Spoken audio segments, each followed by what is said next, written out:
តំបន់មជ្ឈមបូព៌ាកំពុងស្ថិតក្នុងស្ថានភាពដ៏តានតឹងនិងប្រកបដោយវិបត្តិធ្ងន់ធ្ងរបំផុតមួយក្នុងប្រវត្តិសាស្ត្រទំនើបដោយសារការផ្ទុះឡើងនៃសង្គ្រាមទ្រង់ទ្រាយធំនិងជម្លោះរ៉ាំរ៉ៃដែលរាលដាលពេញតំបន់ប្រទេសមួយដែលមានសត្រូវជុំទិសតែនៅតែអាចការពារប្រទេសរបស់ខ្លួនបានរាប់រយសតវត្សរ៍នោះគឺប្រទេសអ៊ីស្រាអែលតែប្រទេសនេះមានប្រវត្តិនិងលក្ខណៈពិសេសយ៉ាងដូចម្តេចក្នុងវីដេអូនេះយើងនឹងទៅសិក្សាពីទិដ្ឋភាពទូទៅរបស់ប្រទេសនេះប្រទេសអ៊ីស្រាអែលមានឈ្មោះជាផ្លូវការថារដ្ឋអ៊ីស្រាអែលដែលជាប្រទេសមួយស្ថិតនៅក្នុងតំបន់មជ្ឈមបូព៌ាមានទីតាំងស្ថិតនៅភាគអាគ្នេយ៍នៃឆ្នេរសមុទ្រមេឌីទែរ៉ានីនិងភាគខាងជើងនៃឆ្នេរសមុទ្រក្រហមអ៊ីស្រាអែលមានព្រំប្រទល់ដីគោកភាគខាងជើងជាប់នឹងប្រទេសលីបង់ភាគឦសានជាប់នឹងប្រទេសស៊ីរីភាគខាងកើតជាប់នឹងសូដានីនិងភាគខាងលិចជាប់នឹងផែនដីប៉ាឡេស្ទីននិងកាសាស្ទ្រីត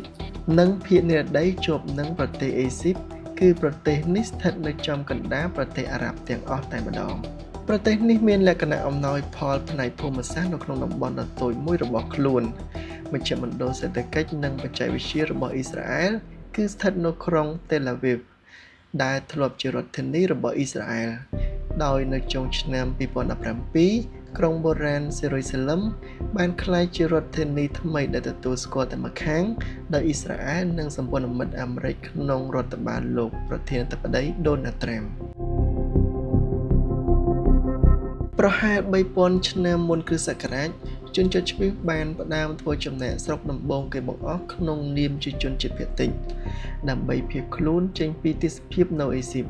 ដោយធ្វើដំណើរកាត់វាលរហោស្ថានឆ្ពោះទៅកាន់ដែនដីកាណានទឹកដីអ៊ីស្រាអែលនិងប៉ាឡេស្ទីនបច្ចុប្បន្ននៅក្នុងទឹកដីកាណានជនជាតិជ្វីសបានប្រកបរបរកសិកម្មដោយបានបង្កើតជារដ្ឋរួចហើយបានសាងសង់បុរីជាទីសក្ការៈមួយគឺក្រុងសេរូសាឡឹមនៅភាគខាងត្បូងទីតាំងដែលជនជាតិជ្វីសរស់នៅក៏មានជនជាតិមួយទៀតដែលជាសត្រូវរបស់ពួកជ្វីសនោះគឺជនជាតិហ្វីលីស្ទីនក្រុងសេរូសាឡឹមរបស់ជ្វីសត្រូវបានពួកបាប៊ីឡូនកំទេចចោលក្នុងឆ្នាំ588មុនគ្រិស្តសករាជ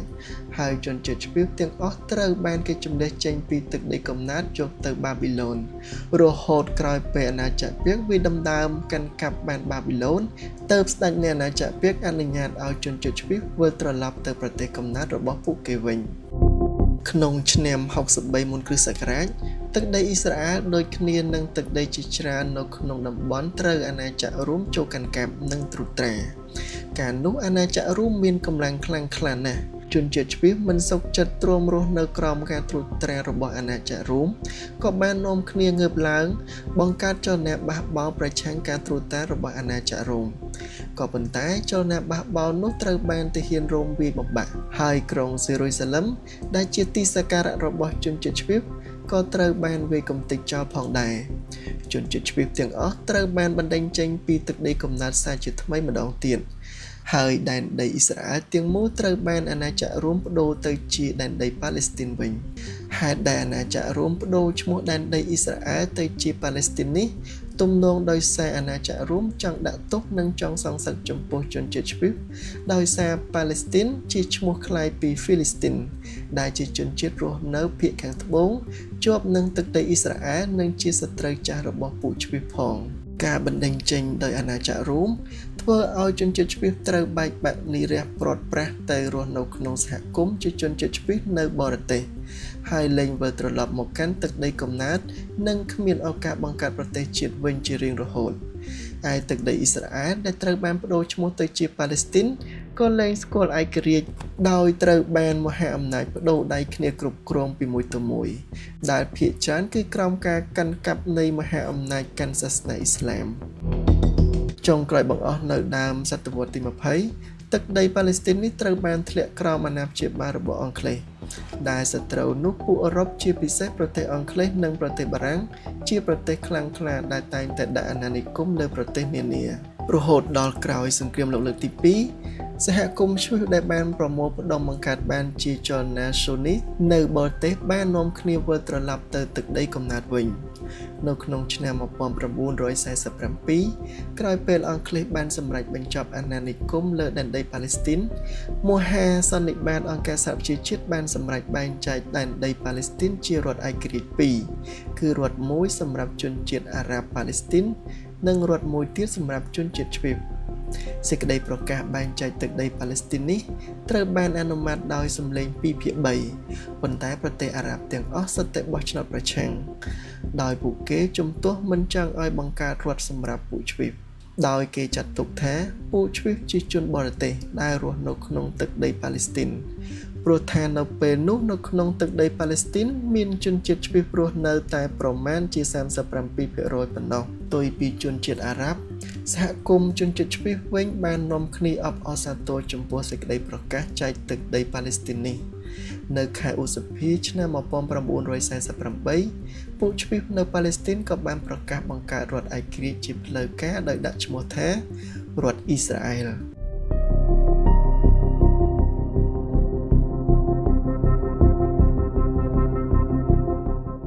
មួយថ្ងៃក្រោយបន្ទាប់ពីអ៊ីស្រាអែលបានប្រកាសបង្កើតរដ្ឋឯករាជ្យ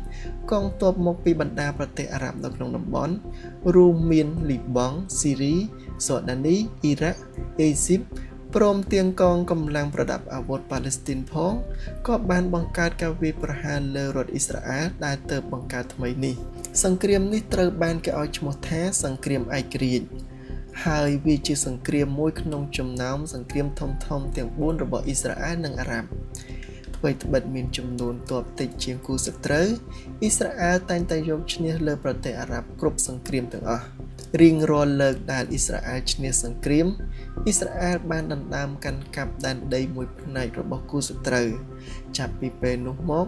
ដល់វេនអ៊ីស្រាអែលវិញម្ដងដែលតែងតែច្រានចោលរាល់ដំណោះស្រាយស្នើឡើងដោយអង្គការសហប្រជាជាតិក្នុងការបង្កើតរដ្ឋប៉ាឡេស្ទីនវិញដែលជាហេតុធ្វើឲ្យចំនួននៅដើមបូព៌ាត្រអូសបន្លាយរហូតមកទល់នឹងពេលបច្ចុប្បន្ននេះ